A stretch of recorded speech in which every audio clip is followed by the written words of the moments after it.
You and I can change the world. You and I and your neighbors and everyone else out there who might be freaking out like I am with everything that's going on right now. All the divisiveness in the country and the hatred and the ground beneath our feet, everything we knew being shaken, rights that we used to have being taken away, other rights being threatened to be taken away. This is not the America I grew up in, and it's different. The world changes, I get it. But are we at the edge of seeing a social collapse in this direction that we're taking? It feels that way. I was listening to Eckhart Tolle the other day, and he said, the societies do collapse over history, in time. There has been societies that have collapsed, and new ones take their place, and we continue to evolve. But you and I can do something about this. Collectively, the outside world can be changed by changing our inside world. I'm Holly McNeil, the Mindfulness Architect.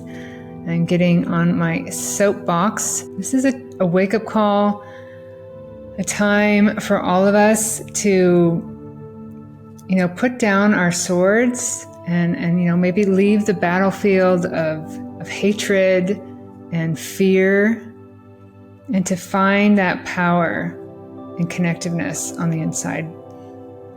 Everything that we fear is our resistance to what is, right? And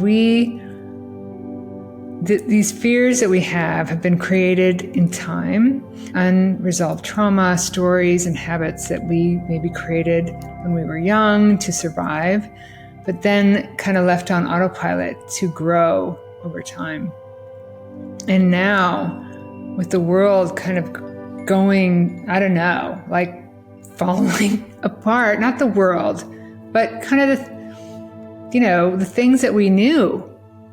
You wake up on a Monday morning and so much is changing right now. Now's the time to find stability and peace and strength in who you truly are. You are the creator of your world. I am the creator of my world. But together, inside, we are awareness, we are consciousness, we are connected.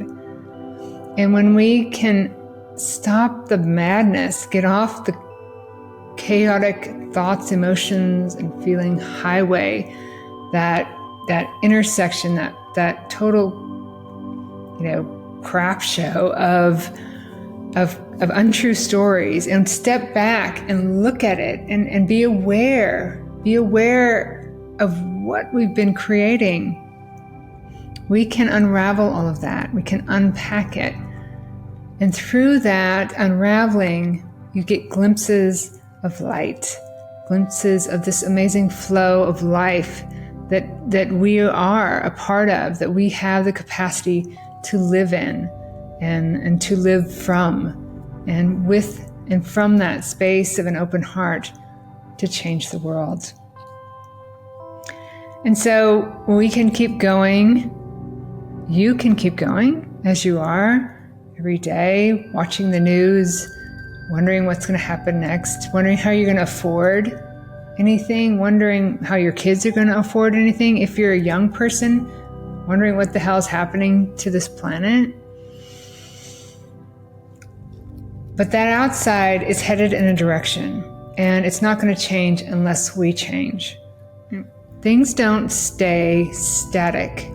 They either improve or they decline. They move in the direction of the consciousness that's driving it. If you and I want to change the direction of the world, we have to get off autopilot of watching the news and being afraid and take over, right? Come inside, question all those habits and stories, unravel what our ego tells us is important, what society tells us is important.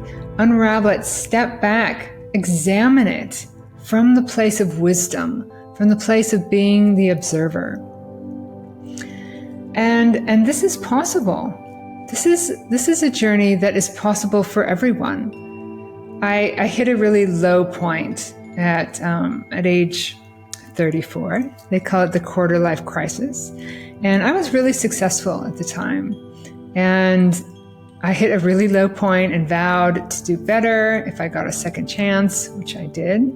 And it took me years to crawl out of this chaos, out of these stories I believed about myself, that I was unworthy and unlovable.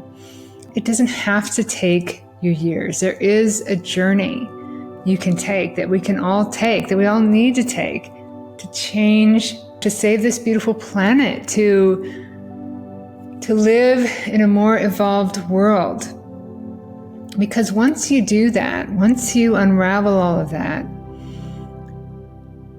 your wisdom will come through. You will know how to live and love and create in this life. We will know how to collectively create positive change. It's how it works. The outside world is a reflection of your inside world. So if you change your inside world, your outside world will change. And we need to do that together. I have a 21-day challenge I created to help you start doing that if you'd like, where we pledge to make the habit of watching the mind 1 minute, 6 times a day, to pay attention to what you're thinking without judgment and with curiosity. Anytime you want to create any new habit, what's important is to do it over and over and over again. So during this 21-day challenge, you get a new 1-minute meditation every day to help you create that habit, and a video that explains to you why it's so important. But whether you take this challenge or not, whether you use the practices that I've created or not, so many things point back to this one truth, this journey that we all need to take, that you need to take. I've seen it in sciences now. Neuroscience is now pointing back to it. Buddhism, I practiced Buddhism for 5 years, definitely points back to it. Spirituality, psychology, all points back to this journey that I hope you will take. It's our human right. It's why we're here. We're only here for 80 years. Well, some of us are here longer, some of us a lot shorter amount of time. And nothing we do in this world, no material things, we can't take any of that with us. We're here. It's actually quite an amazing miracle that we're even here. And we should take advantage of this human life for ourselves, to get out of the struggle and chaos of the mind, but also for the world, right? We're here to be with it, to love it, to nurture it. And collectively, if enough of us go inside, we can do exactly that. So thank you so much for listening today, and reach out if you have any comments or questions. There's only one journey you need to take. Everything else, once you're there, once you live from that clarity of the open heart, everything else will flow. Trust me, you will see it. Thank you.